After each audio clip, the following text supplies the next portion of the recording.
Greetings. Come on in, family. Elder O back with you once again. The title of today's lesson is Death by Temptation. Men and women all have sinned and fallen short of the glory of Yahuwah Elohim, as mentioned in Romans 3:23. There is not a man or woman on this planet that have not committed some type of sin or iniquity in their lives. For all that is in the world, the lust of the flesh, the lust of the eyes, and the pride of life is not of the Father Yahuwah, but is of the world. I have a few short clips that I would like to share with you. Then I will be back with you from a scriptural or biblical perspective pertaining to death by temptation.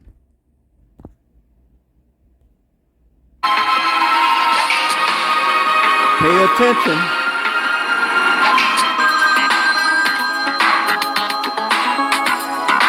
Look. Hey, we had a good time, right? Listen at this sinful brother. I assume that you're a big girl and that you're taking something. So just get an abortion. What's the big deal? That's sinful. Honey. Taught by demons. That's very unattractive. Look, just dump the kid and we can kick it again, all right? Did you hear that? Hey, I'll even pay for it. Heavenly Father. Send me the bill and my check will be in the mail. Honey, I gotta run. Gotta go. Abortions was taught by fallen angels, demons, in the Book of Enoch. Hi. Can you talk? Look at him calling another woman. Good. So we got the whole weekend again. Perfecto. So, listen, honey, I got this new fantasy about dressing up in your husband's clothes. An And adulterer. playing Captain Kirk and going where no man has ever gone before. How's that, Greg? Leviticus 20:10. You get the handcuffs. I love it. I'll see you later.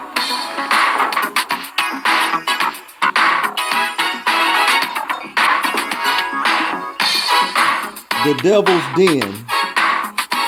Now he's meeting his match. Pay attention. Satan can come in many forms, and we will prove that in today's lesson. Yes, Satan can You shapeshift. should use a cigarette lighter. The flame lasts longer. I'll have to remember that. Everything that glitter ain't gold. Well, now, that's something I definitely considered. Except that it's sort of against the house rules. Well, then why don't you let me make you a drink at my house, under my rules? Look at him. Sin will take you further than you want to go, and it will keep you longer than you want to stay. As men and women, never forget that. Door's open.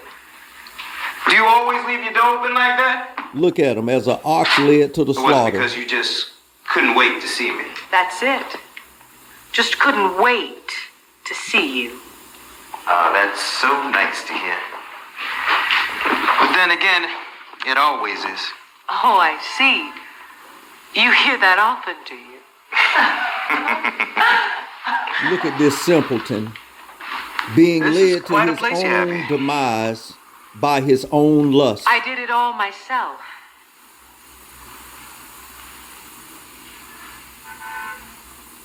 So, how do you like the bed? You know, I think you could tell a lot about a woman by the kind of bed she sleeps in.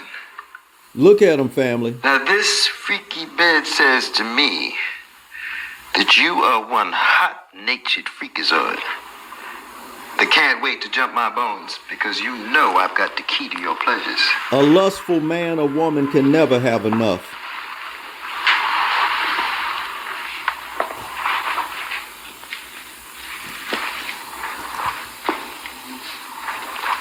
Fine as she is, why would she want to cover a mirror?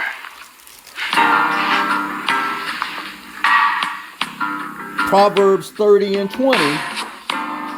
Such is the way of an adulterous woman. There he goes, his own demise. I preach to you today.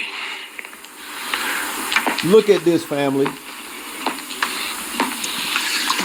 But you know, We all when I remember look at this. these contestants for the Miss Black Awareness pageant, I feel good. I feel good because I know there's a God somewhere. There's a God somewhere. Listen to Turn him. around, ladies, for me, please. You know there's a God who sits on Come high on, man. and looks down low. Man, a story has duality. Listen. There's two sides to every story. Talk about it now. What brings to mind Satan the in the phrase pulpit. necessary evil? Now, I know many of you may hear the phrase necessary evil and No you say to such yourself, thing. that don't even make no sense to me. Can't be no such thing as necessary. How's evil necessary? Listen. That don't match. That's plaids and stripes, evil and necessary. You see, because without bad, there is no good. What? Without light, there is no dark. You need both these things. You hear what I'm saying? Satan in the Every pulpit. day is a sunny day. Well, then what's a sunny day? Well, the bottom line, brothers and sisters, what I'm trying to tell you tonight is that evil is necessary.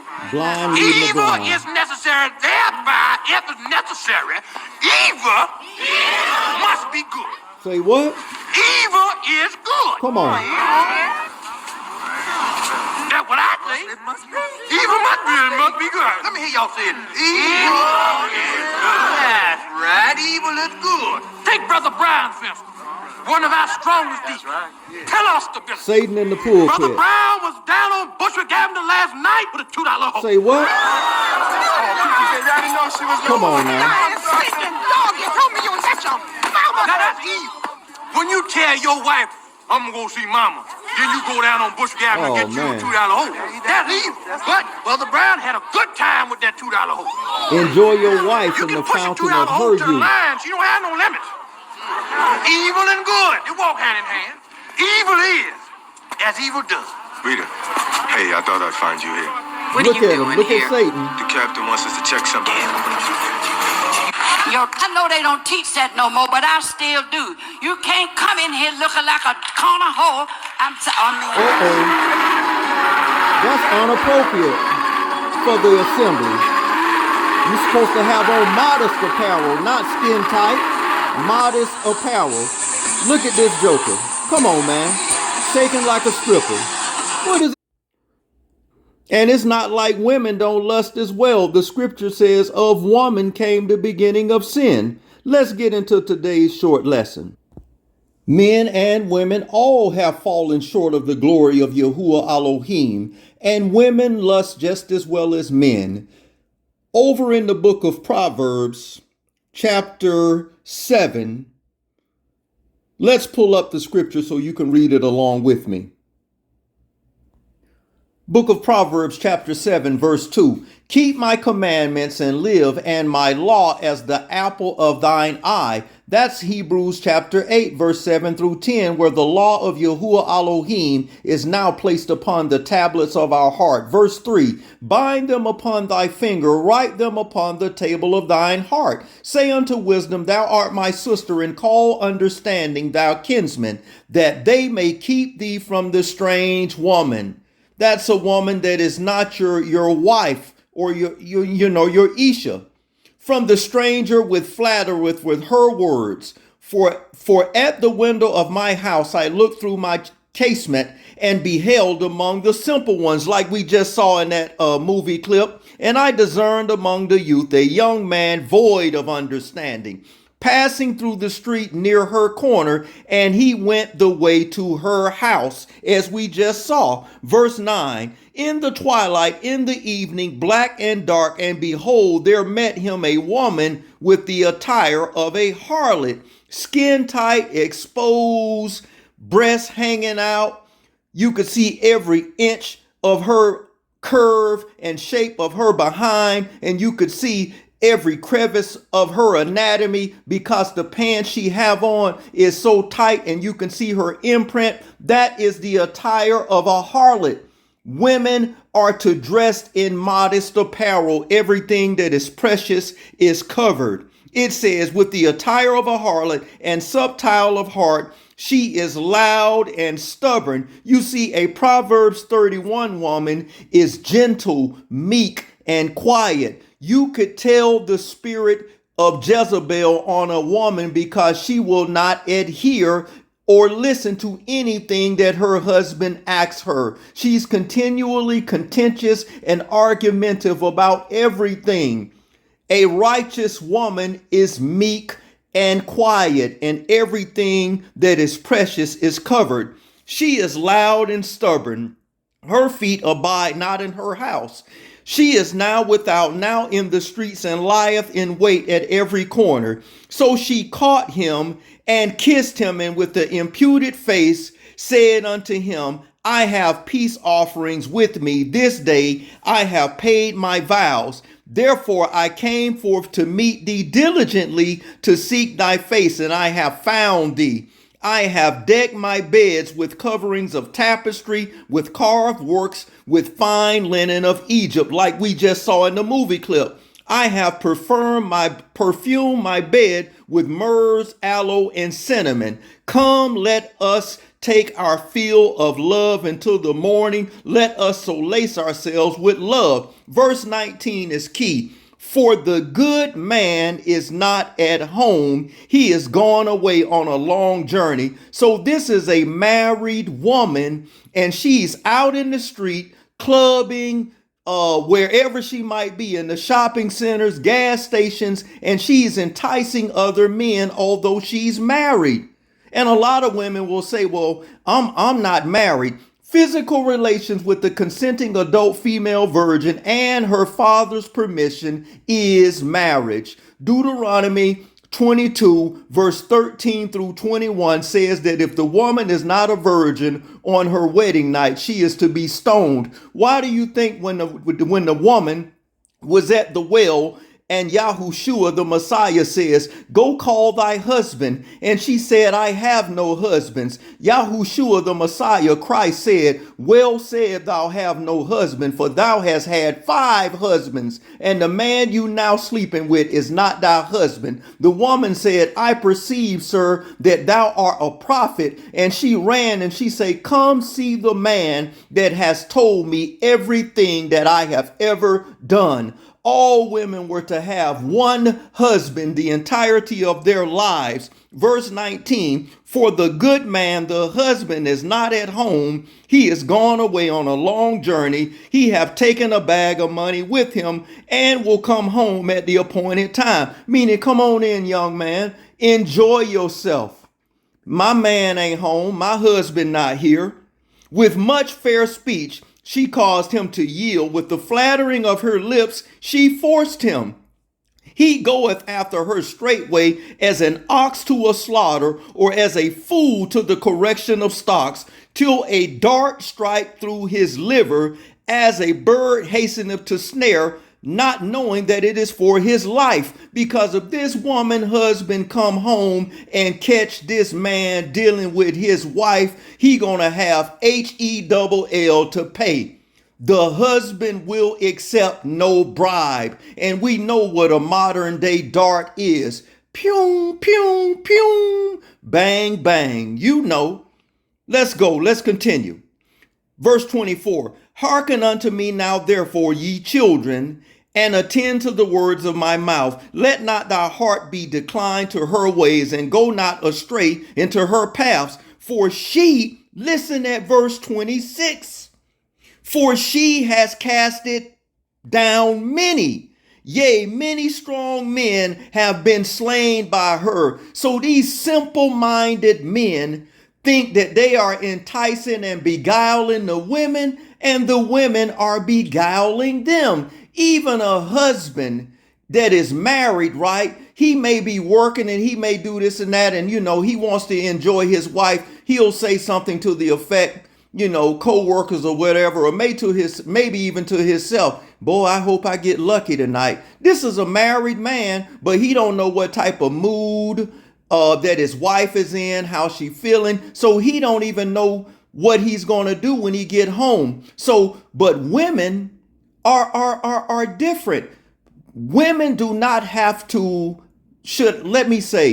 women don't have to, physical relations or sex comes to a woman much easier than a man. I'm trying to keep it clean and I'm searching for words. It says, for she has cast down many. So the average woman out here, do you know, according to collegestats.org, that it states that the average young woman in America ages of, by the time she graduates college at age 22, 23, she has already had physical relations with 5 men.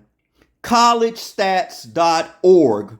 The average female that graduates college has already had physical relations with 5 men, and the qualifications for a wife on her wedding night, Matthew 25:1, Isaiah 62 verse 5, was to be a virgin. And if she was not a virgin, according to Deuteronomy chapter 22 verse 13 through 21, she was to be taken to the door of her father's house and stoned. So a lot of these young women and older women who profess to be single, if you ask them that they are married because they don't know the truth about biblical marriage, they'll say, no, I'm single. But respectfully, they've had a multitude of soul ties and spirits. The life of the spirit is in the blood. Every time a man releases his seed, inside of his seed is his spirit, which is his blood. So they are fragmenting their souls by going from tent peg to tent peg. That was never supposed to be. Repent. And you men stop lying and mistreating and deceiving these beautiful, broken-hearted women. Let us go to the book of, let's see here, 1 Corinthians chapter 10. Let's pick it up at verse 7 through 13. Neither be ye idolaters, as were some of them. As it is written, the people sat down to eat and to drink, rose up to play. Neither let us commit fornication. Fornication comes from the original word fornix, Fornix. And in ancient Greece and Rome, 1st century, modern day times, we have square doorways. The doorways in ancient Greece and Rome, as seen in Washington, D.C. to this day, were round. Those round doorways, the archways of the doors, were known as fornixes, Fornix. And in 1st century, during Apostle Paul's life, when this epistle was written, the prostitutes would go to the shopping markets and stand in the doorway of the fornixes and solicit the men as they came into the shopping centers. And the men that paid the harlots to have physical relations with them began to be known as fornicators, because the physical relations was only temporary, and it was to satisfy and gratify the flesh, and it wasn't to be together for life. So that's the original meaning of fornication: temporary sexual gratification between a man and a woman without a lifelong commitment. That's fornication. Use one another for a specific period of time, and before you know it, they on to pillar to pole, pillar to pole, pillar to pole. That's sinful. Let's continue on. Neither let us commit fornication, as some of them committed and fell in one day 20 and 3 and 23. Well, it's basically 23,000. Neither let us tempt Messiah, as some of them also was tempted and were destroyed. You see? Let's get a scriptural example of them committing fornication.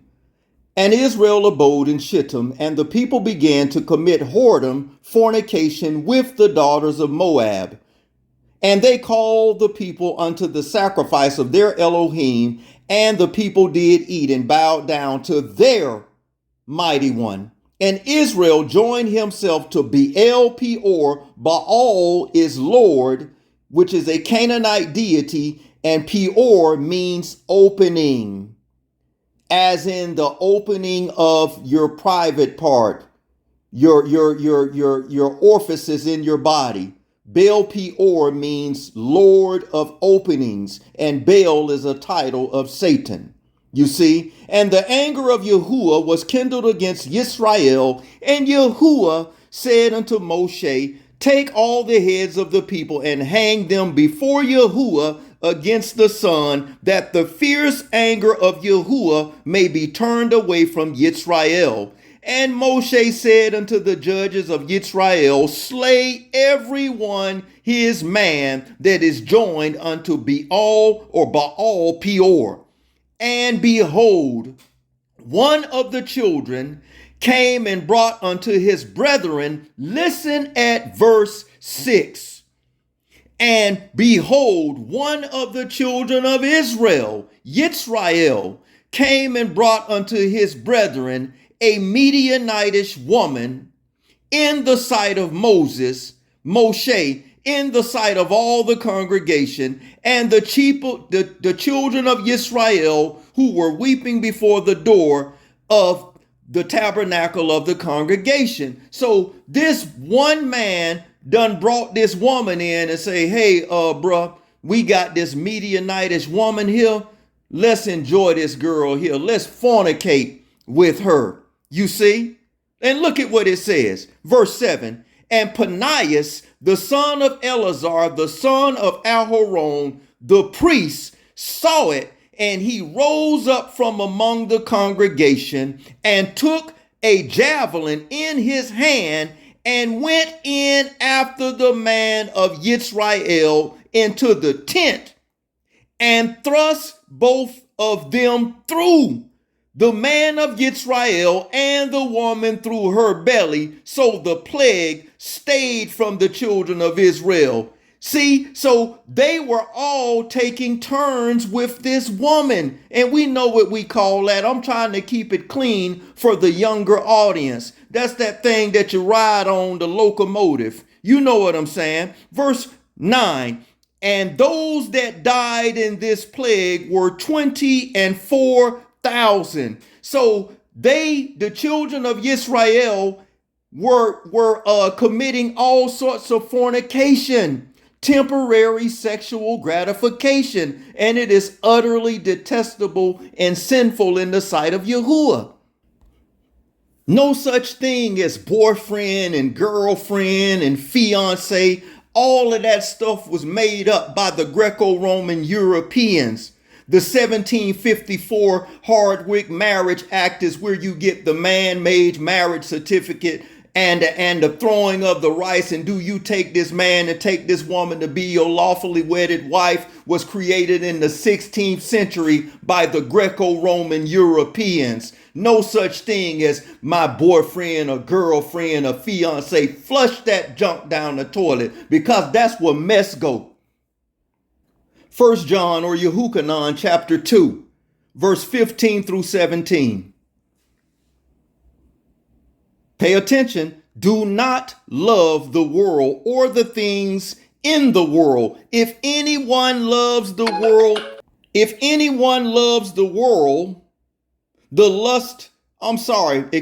verse 15. Do not love the world or the things in the world. If anyone loves the world, the love of the Father is not in him or her.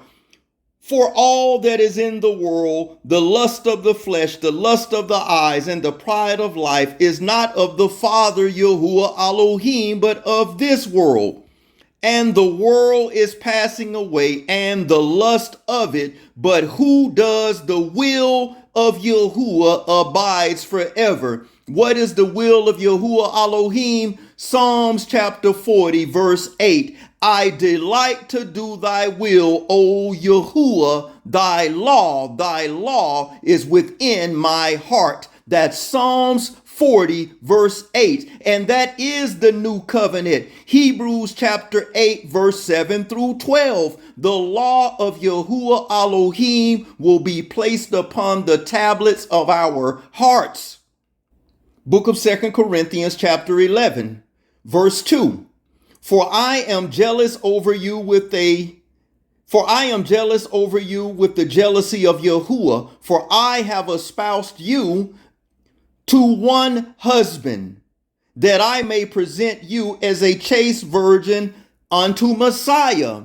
All women were to have one husband. Look at what verse 3 says. But I fear lest by any means, as the serpent beguiled Eve through his subtlety, so your mind should be corrupted from the simplicity that is in Christ the Messiah.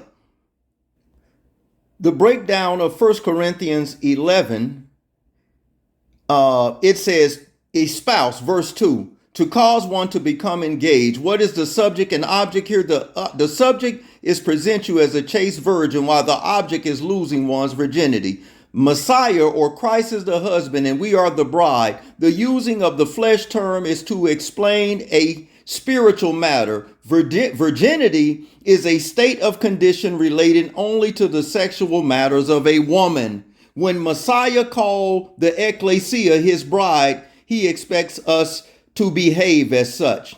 But I fear least by any means, as the serpent beguiled Eve through his subtlety, so your mind should be corrupted from the simplicity that's in the Messiah Christ. Other words, you will turn away from the simplicity of reading Yahuwah's word. The word beguiled in the Strong's Greek dictionary is 1818, expatio from 1537 and 538, to seduce wholly, to beguile, to deceive. This verse has only one meaning, and that is not to be wholly seduced and lose your virginity as Eve did. So in the Greek text, this verse would read, I am afraid you are going to lose your virginity as Eve did, who was wholly seduced by the serpent, who is Satan. Book of Ecclesiastes, or Book of Sirach, Ecclesiasticus, chapter 25, verse 25. And look at what it says, family.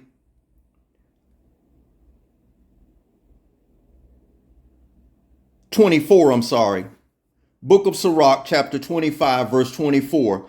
Of the woman came the beginning of sin, and through her we all die. So, in other words, according to Yahuwah Elohim, sin came into the world by a woman lusting. You see? So the point I'm making is not that I'm bashing women, but the point I'm proving is that according to the scriptures, women lust and sin just as much as men, but are continually pointing a finger at a man. But always remember, when you pointing a finger, three are pointing back at you. So men and women have to hold themselves equally accountable and responsible for their sinful actions.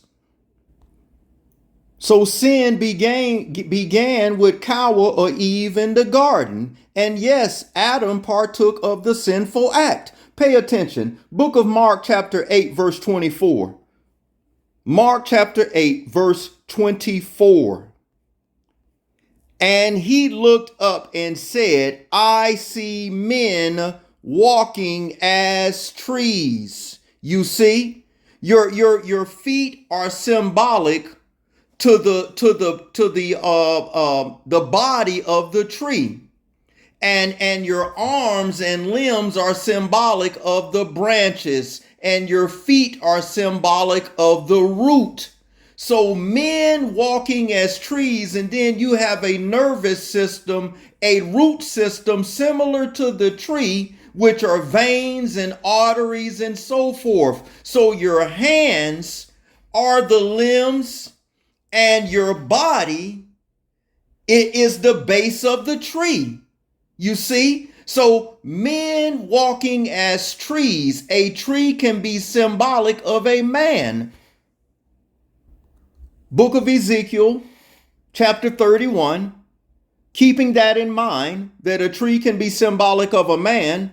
Behold, the Assyrian was a cedar in Lebanon. Lebanon means white, with fair meaning beautiful branches, and with a shadowing shroud, and a high stature meaning tall, and his top was among the thick broods. The waters made him great. The deep set him up on the high with her rivers running round about his plants, and sent out her little rivers unto all the trees of the field. Therefore, verse 5, his height was exalted above all the trees of the field, and his boughs were multiplied because his branches became long because of the multitude of waters when he shot forth. All the fowls of Shamaim or heaven made their nest in his boughs, and under his branches did all the beasts of the field bring forth their young, and under his shadow dwelt all nations. Thus was he fair in his greatness, in the length of his branches, for his root was by great waters. Listen at verse 8. This is why we came here. The cedars, which is a tree, in the garden of Elohim. What garden of Elohim? Eden. Could not hide him. The fir trees were not like his boughs, and the chestnut trees were not like his branches, nor any tree in the garden of Elohim was like unto him in his beauty. So this tree was extremely beautiful and handsome, and a tree can be symbolic of men. You see, I have made him fair or beautiful by the multitude of his branches, so that all the trees in the Garden of Eden that were in the Garden of Elohim envied him. You see? So he was so beautiful or so handsome that the rest of the trees or a man in the garden, when they looked at him, they like, man, look at this guy here, man. This guy is handsome. Book of Ezekiel, chapter 28, verse 2. Son of man, say unto the prince of Tyrus. Tyrus is a region or city of Canaan. Thus saith the sovereign Yahuwah Elohim, because thine heart is lifted up, and thou hast said, I am a El, I sit in the seat of Elohim, in the midst of the seas, yet thou art a man, and not a El, though thy set thy heart as the heart of Elohim. You see? So he is a man. And it says, behold, thou art wiser than Daniel. There is no secret that can hide from thee. With thy wisdom and with thine understanding, thou hast gotten riches and hast gotten gold and silver into thy treasure. Let's skip down and look at verse 12 through 15, family. Son of man, take up a lamentation upon the king of Tyrus, and say unto him, thus saith the sovereign Yahuwah Elohim, thou sealest up the psalm, full of wisdom and perfect in beauty. Did you hear that last part? This tree, which is symbolic of a man, is perfect in beauty. Verse 13, thou hast been in Eden, the garden of Elohim. Every precious stone was thy covering, the sardius, the topaz, the diamond, the beryl, the onyx, and the jasper, the sapphire, the emerald, and the carbuncle, and the gold. The workmanship of thy tabrets of thy pipes was prepared in the day that thou wast created. Not only was he handsome, beautiful, he could sing your socks off. You see? Let's skip down and read verse 15 through 17. Thou wast perfect in the ways from the day that thou wast created, till iniquity was found in thee. By the multitude of thy merchandise thou hast filled the midst of thee with violence, and thou hast sinned. Therefore I will cast thee as profane out of the mountain of Elohim. So that's when you see in the book of Corinthians where it says, behold, I see Satan fall as lightning, because he was in heaven or Shamaim with Yahuwah, and because of his pride, the Father Yahuwah kicked him out onto earth. So he was actually here on earth before mankind was even fashioned. Yes, earth was Satan's kingdom and dominion before mankind or man, Adam and Eve, were ever created. See, this was already Satan's dominion because he was kicked out of heaven. Behold, I see Satan fall as lightning. You see, I will cast thee as a profane out of the mountain of Elohim, and I will destroy thee, O covering cherub, from the midst of the stones of fire. Thine heart was lifted up because of thy beauty. So the one whom they call the devil and Satan, which are all titles, is not some grotesque being walking around with horns and fangs and red flannel drawers and a pitchfork. He is the Father Yahuwah's most beautiful creation. Nothing is more beautiful than the being whom they call the devil and Satan. Thine heart was lifted up because of thy beauty. Thou hast corrupted thy wisdom by the reason of thy brightness. I will cast thee to the ground. He's here on earth. And I will lay thee before kings that they may behold thee or see thee. Book of Isaiah chapter 14, verse 12 through 16. How art thou fallen from heaven, O Lucifer, son of the morning? How art thou cut to the ground, which didst weaken the nations? For thou hast said in thine heart, I will ascend into heaven. I will exalt my throne above the stars of Elohim. I will sit also upon the mount of the congregation and the sides of the north. I will ascend above the heights of the clouds. I will be like the Most High. Yet thou shalt be brought down to hell, to the sides of the pit. They that see thee shall narrowly look upon thee and consider, saying, is this the man? So the tree in the midst of the garden that was extremely beautiful was a man. You see, not a serpent, not a snake. Those are all titles describing his nature. He wasn't a literal snake. That's allegory. Cower or Eve was in the garden talking to another man. You see? That's why when you look up the genealogy of Adam in Genesis chapter 5 and it lists Adam's son, you will never see Cain listed in Adam's genealogy because Cain was not Adam's son.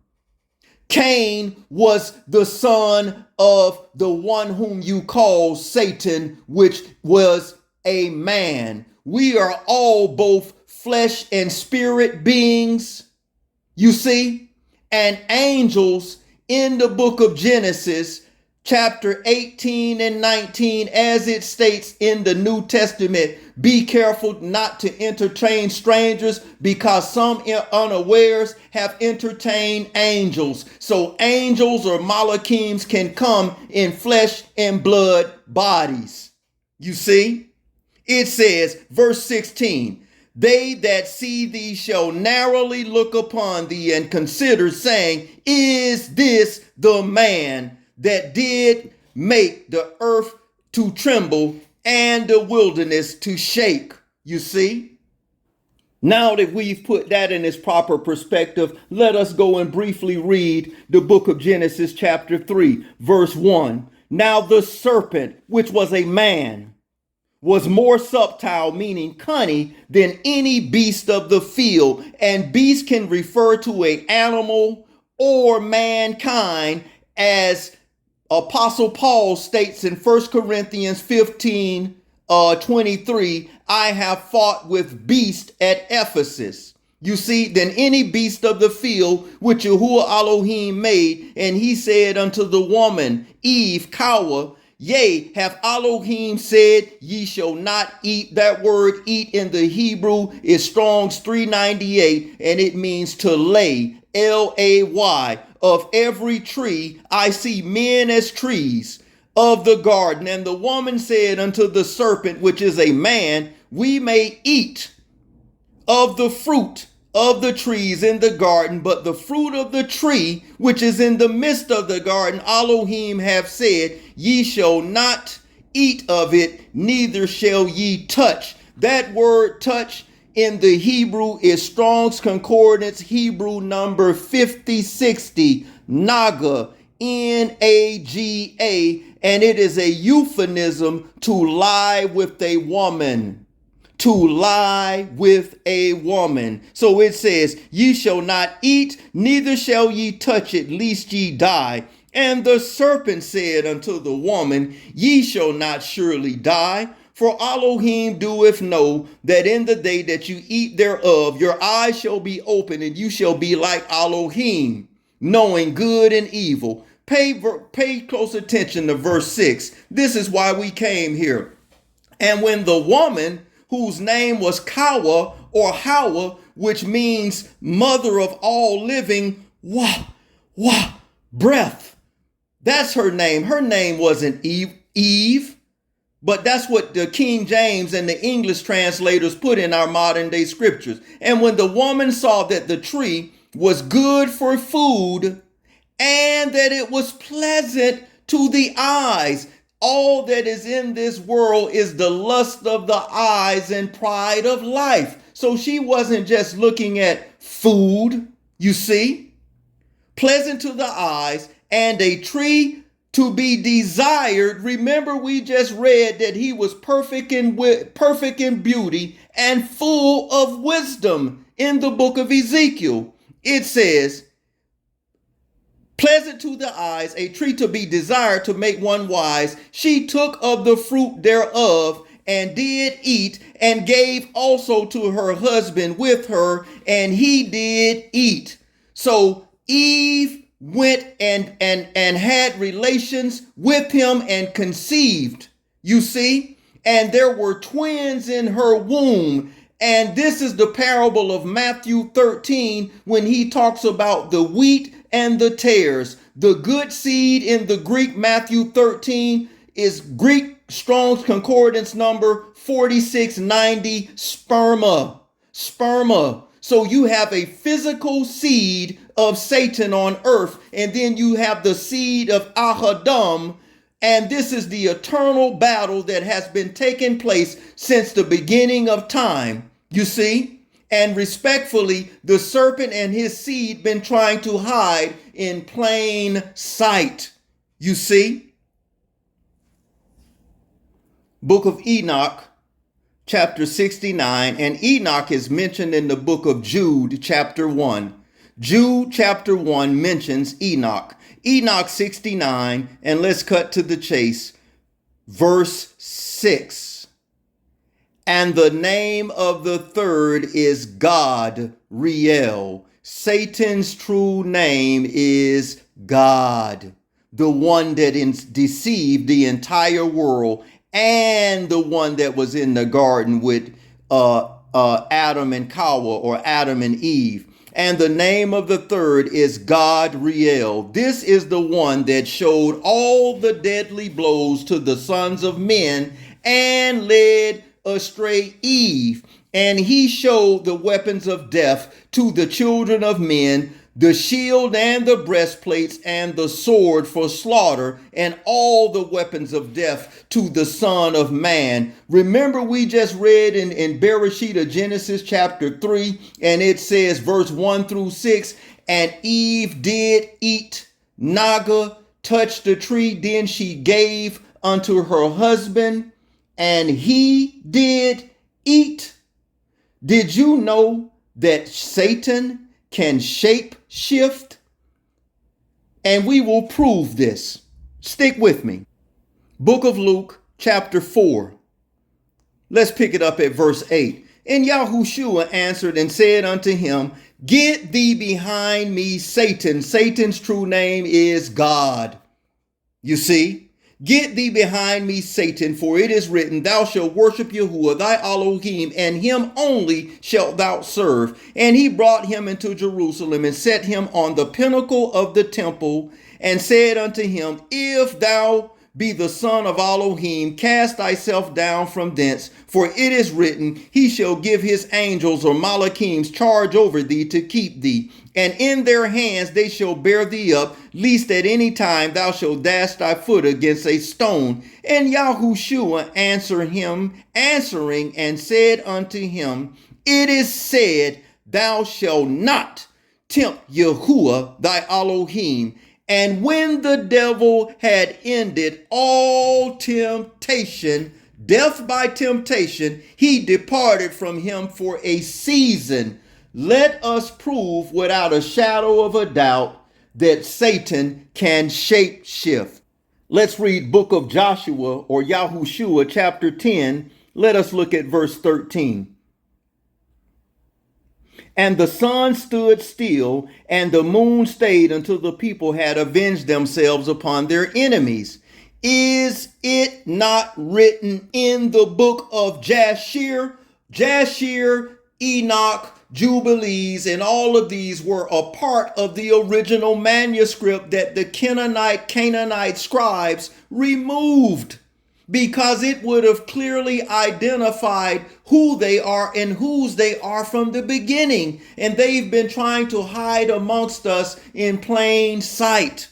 Is it not written of in the book of Jasher? Jasher proves unequivocally that Satan can shapeshift. Let us get this. Book of Jasher, let's pick it up at verse 1. Book of Jasher, chapter 1. Chapter 23, verse 1. At the time the word of Yahuwah came to Abraham, and he said unto him, Abraham, and he said, Here I am. And he said to him, Take now thy son, thy only son, whom thou lovest, even Isaac, and go to the land of Moriah, and offer him therefore a burnt offering upon one of the mountains, which shall be shown to thee, for there thou wilt see the cloud and the glory of Yahuwah Elohim. And Abraham said within himself, How shall I separate my son Isaac from Sarah his mother, in order to bring him up for a burnt offering before Yahuwah?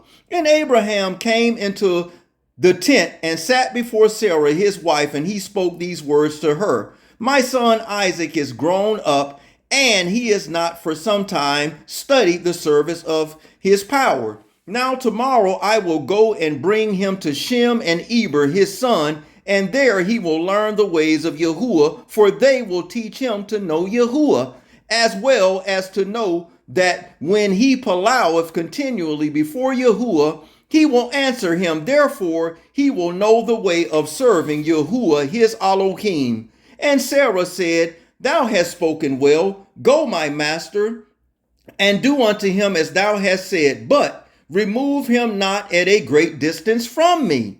Neither let him remain there too long, for my soul is bound within his soul. And Abraham said unto Sarah, My daughter, let us palau to Yahuwah our Elohim, that he may do good with us. And Sarah took her son Yishkak or Isaac, and abode all the night with her. And she kissed and embraced him, and gave him instructions till the morning. And she said unto him, O my son, how can my soul separate itself from thee? And she still kissed him and embraced him. And she gave Abraham instructions concerning him. And Sarah said to Abraham, O my master, I palau thee, take heed of thy son, and place thine eyes over him, for I have no other son nor daughters but him. O forsake him not. If he be hungry, give him bread. And if he be thirsty, give him water to drink. Do not let him go on foot, neither let him sit in the sun, neither let him go by himself in the road, neither force him from wherever he may desire, whatever he may desire, but do unto him as he may say to thee. And Sarah wept bitterly the whole night on the account of Isaac, and she gave him instructions to the grand rising. And in the grand rising, Sarah selected a very fine, beautiful garment from those garments which she had in the house that Abimelech had given to her. And she dressed her son Yishkak or Isaac, her son, therewith, and she put a turban upon his head. And she enclosed a precious stone in the top of the turban, and gave them provisions for the road, and they went forth. And Isaac went with his father Abraham, and some of their servants accompanied them to see them off the road. And Sarah went out with them, and she accompanied them upon the road to see them off. They said to her, "Return to the tent." And Sarah heard the words of her son Isaac. She wept bitterly, and Abraham her husband wept with her. And their son wept with them a great weeping. Also those who went with them wept greatly. And Sarah caught hold of her son Yishkak or Isaac, and she held him in her arms, and she embraced him and continued to weep with him. And Sarah said, "Who knoweth if this day I shall ever see thee again?" And they still wept together, Abraham, Isaac, and Yishkak, and all those accompanied them on the road wept with them. And Sarah afterward turned away from her son, weeping bitterly, and all her men servant and maid servants returned with her to the tent. And Abraham went with his son Yishkak to bring him up as an offering before Yahuwah, as he had commanded him. And Abraham took 2 of his young men with him, Ishmael the son of Hagar, and Eleazar his servant, and they went together with them. And whilst they were walking in the road, the young men spoke these words unto themselves. And Ishmael said to Eleazar, "Now my father Abraham is going with Isaac to bring him up for a burnt offering to Yahuwah, as he commanded him. Now when he return, he will give unto me all that he possessed to inherit after him, for I am his firstborn."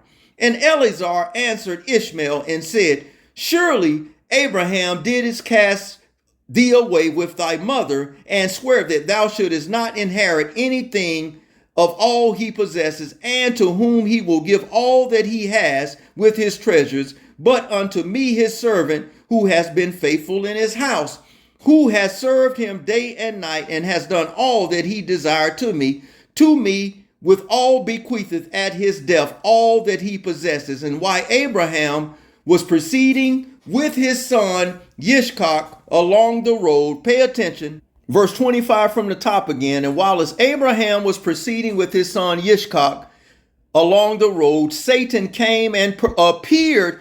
Pay attention to what we're reading in verse 25, Satan shape-shifting. Satan came and appeared to Abraham in the figure of a very aged man, humble and of a contrite spirit, and approached Abraham and said to him, "Art thou silly or brutish, that thou goest to do this thing this day to thine only son? For Yahuwah gave thee a son in thy latter days, in thy old age, and wilt thou go and slaughter him this day because he committed no violence? And wilt thou cause thy soul, the soul of thine only son, to perish from the earth? Doest thou not know and understand that this thing cannot be from Yahuwah? For the Yahuwah cannot do unto a man such evil upon the earth, to say to him, Go and slaughter thy child. And Abraham heard this thing and knew that it was the word of Satan, and endeavored to draw him aside from the way of Yahuwah. But Abraham would not hearken to the voice of Satan, and Abraham rebuked him so that he went away. And Satan returned and came to Isaac, and appeared unto Isaac in the figure of a young man, comely and well favored. And he approached Isaac and said unto him, Doest thou not know and understand that thy old silly father bringeth thee to slaughter this day for naught? Therefore, my son, do not listen nor attend to him, for he is a silly old man, and let not thy precious soul and beautiful figure be lost from the earth. And Isaac heard this and said unto Abraham, Hast thou heard, my father, that this man has spoken? Even thus he is spoken. And Abraham answered his son Yishkak or Isaac, and said unto him, Take heed of him, and do not listen to his words, nor attend to him, for he is Satan. So he's now appearing to Isaac as a young man, endeavoring to draw us aside this day from the command of Yahuwah Elohim.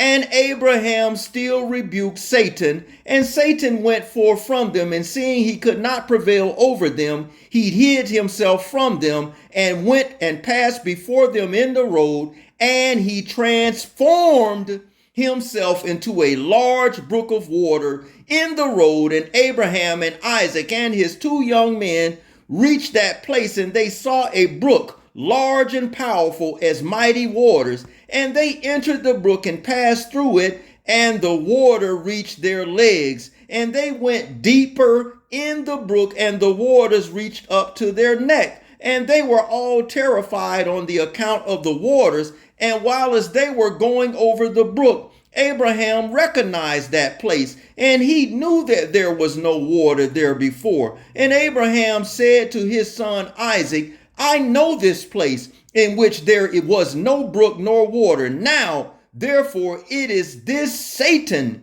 who does all this to us, to draw us aside this day from the commandment of Yahuwah Elohim. And Abraham rebuked him and said, Yahuwah rebuked thee, O Satan, be gone. So we have the power to command the slew-footed one, Satan, Gawd-rel, to remove himself from our lives, to remove himself from our possessions, to remove himself from our bloodline, to remove himself from anything that appertaineth unto us. Satan, we rebuke you in the name of Yahuwah. Through the power and the shed blood of his son, Yahushua, remove your hands off of our lives, our possessions, our families, our homes, our finances, our health, or anything that appertaineth unto thee. We rebuke you, Satan, in the name of Yahushua, Hamashiach's name we palau. So shall it be. Amen. So it says, verse 38, and Abraham rebuked him and said unto him, Yahuwah rebuke thee, O Satan, be gone from us, for we go by the command of Yahuwah. And Satan was terrified at the voice of Abraham and went away from him. And this place again became dry land as it was at first. And Abraham went with Isaac toward the place that Yahuwah told him. And on the 3rd day, Abraham lifted up his eyes and saw the place at a distance which Yahuwah had told him.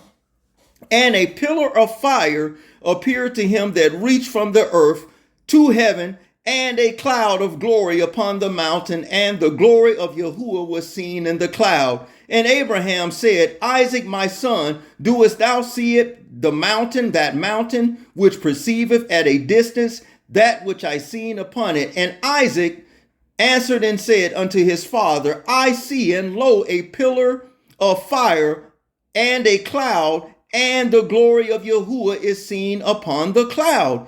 And Abraham knew that his son was accepted before Yahuwah for a burnt offering. And Abraham said unto Eleazar and unto Ishmael his son, do you also see that which we see upon the mountain which is at a distance?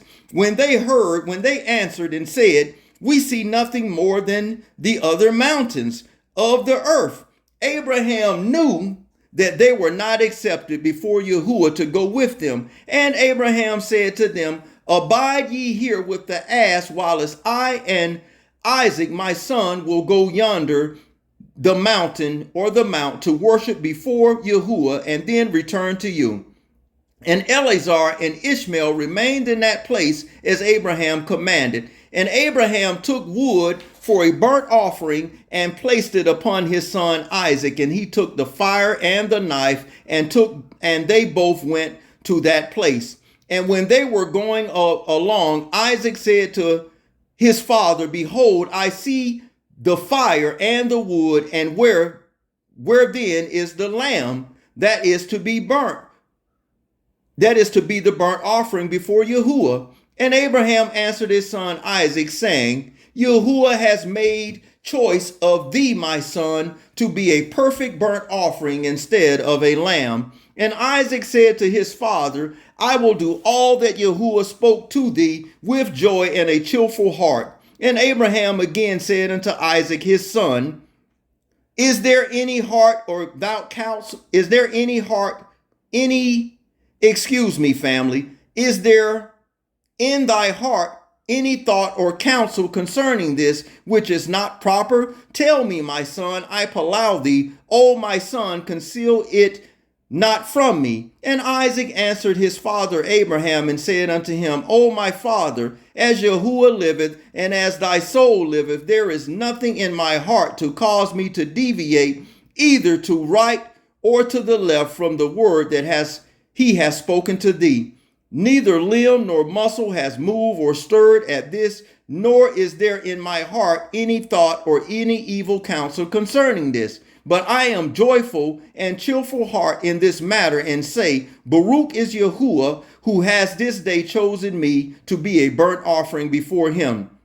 And Abraham greatly rejoiced at the words of Isaac, and they went and came together to that place that Yahuwah had spoken of. And Abraham approached to build an altar in that place, and Abraham was weeping, and Isaac took stone and mortar until they had finished building the altar.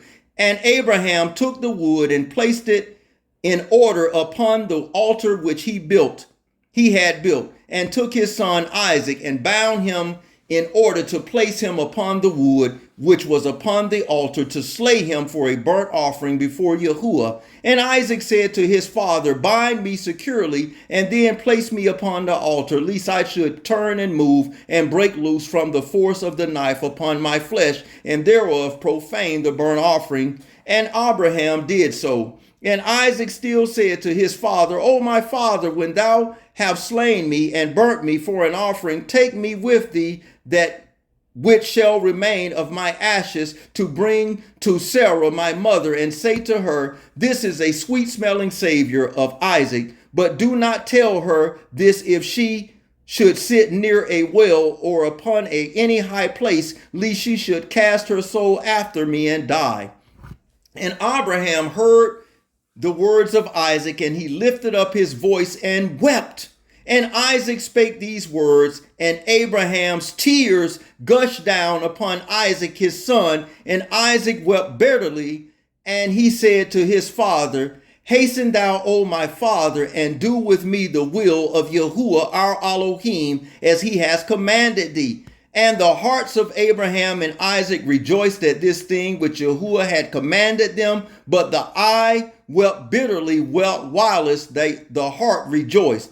And Abraham bound his son Isaac and placed him upon the altar of wood, and Isaac stretched forth his neck upon the altar before his father, and Abraham stretched forth his hand to take a knife to slay his son as a burnt offering before Yahuwah. At that time, the Malachims, or angels of mercy, came before Yahuwah and spake to him concerning Isaac, saying, O Yahuwah, thou art merciful and compassionate king over all that has created in heaven and in earth, and thou supportest them all, and give therefore ransom and redemption instead of thy servant Isaac, and pity and compassion upon Abraham and Isaac his son, who are this day performing thy commands. Hast thou seen, O Yahuwah, how Isaac the son of Abraham thy servant is bound down to the slaughter like an animal? Now therefore let thy pity be roused for them, O Yahuwah. At that time Yahuwah appeared unto Abraham and called to him from Shamaim, or heaven, and said unto him, Lay not thy hand upon the lad, neither do anything unto him, for now I know that thou fearest Yahuwah in performing this act, and in not withholding thy son, thy only son, from me. And Abraham lifted up his eyes and saw, and behold, a ram was caught in a thicket by his horns, that ram which Yahuwah had created in the earth in that day that he made earth and heaven. For Yahuwah had prepared this ram from that day to be a burnt offering instead of Isaac. And this ram was advancing to Abraham when Satan caught hold of him to entangle his horn in the thicket, that he might advance to Abraham in order that Abraham might slay his son. And Abraham, seeing the ram advancing to him, and Satan withholding him, fetched him and brought him before the altar.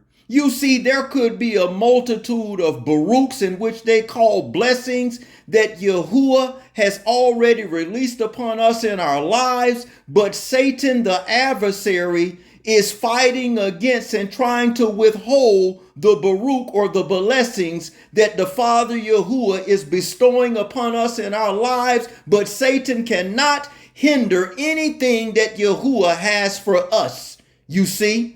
He may prolong it, but he cannot stop it. If Yahuwah be for us, who can be against us? No one, including the one whom they call Satan. You see? So it says, and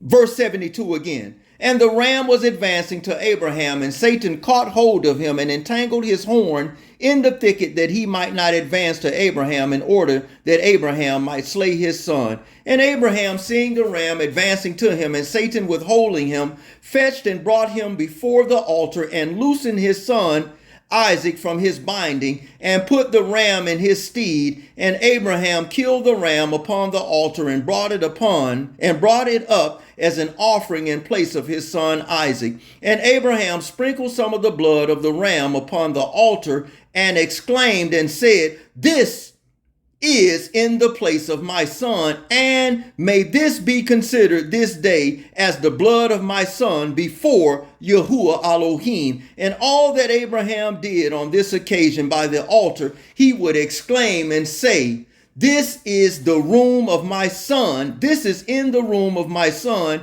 and may it this day be considered before Yahuwah in the place of my son." And Abraham finished the whole service by the altar, and the service was accepted before Yahuwah and was accounted as if it had been Isaac. And Yahuwah Baruch Abraham and his seed on that day. Look at verse 76.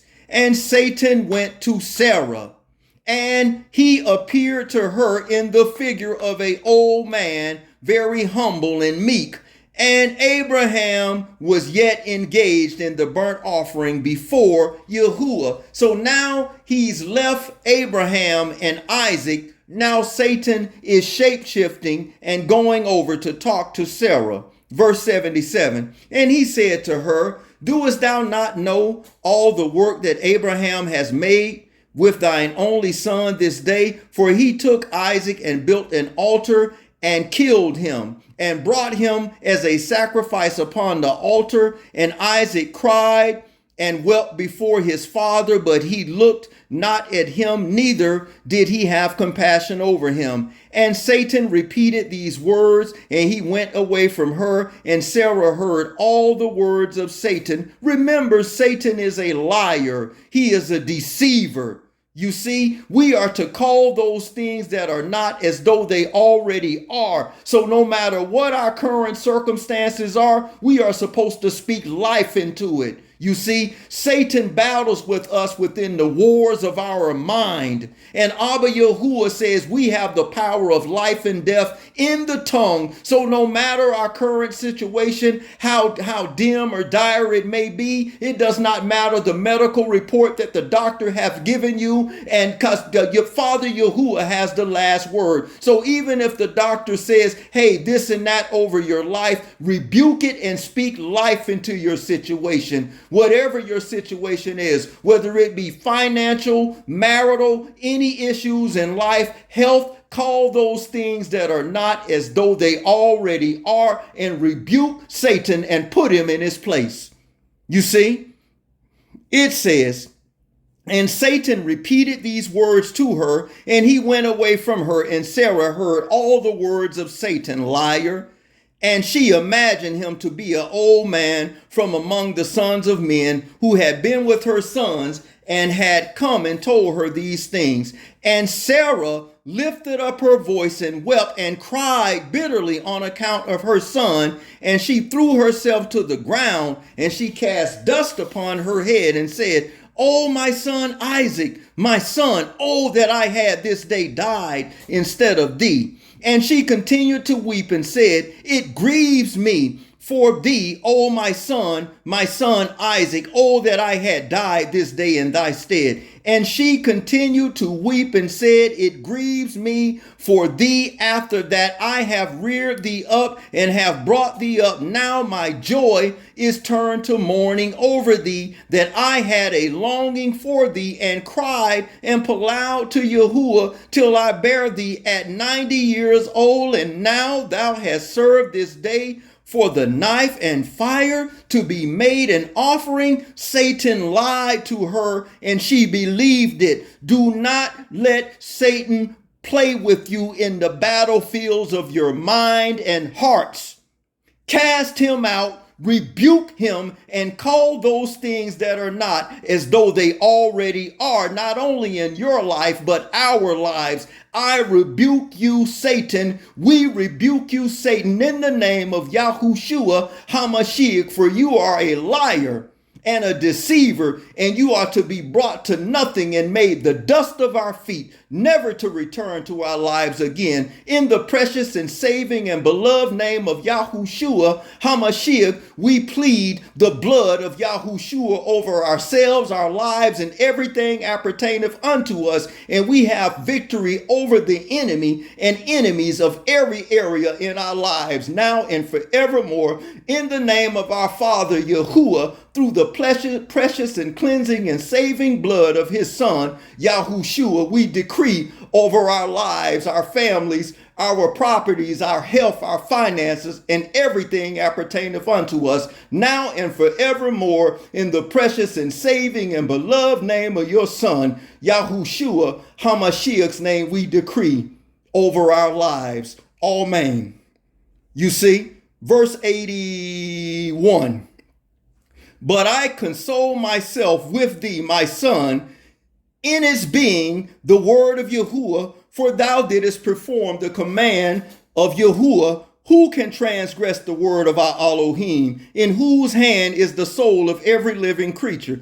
Thou art just, O Yahuwah, our Elohim, for all thy works are good and righteous. For I also am rejoiced with thy word, which thou didst command, and while as mine I wept bitterly within my heart, rejoiced. And Sarah laid her head upon the bosom of one of her handmaids, and she became still as stone. She afterward rose up and went, making inquiries till she came to Hebron.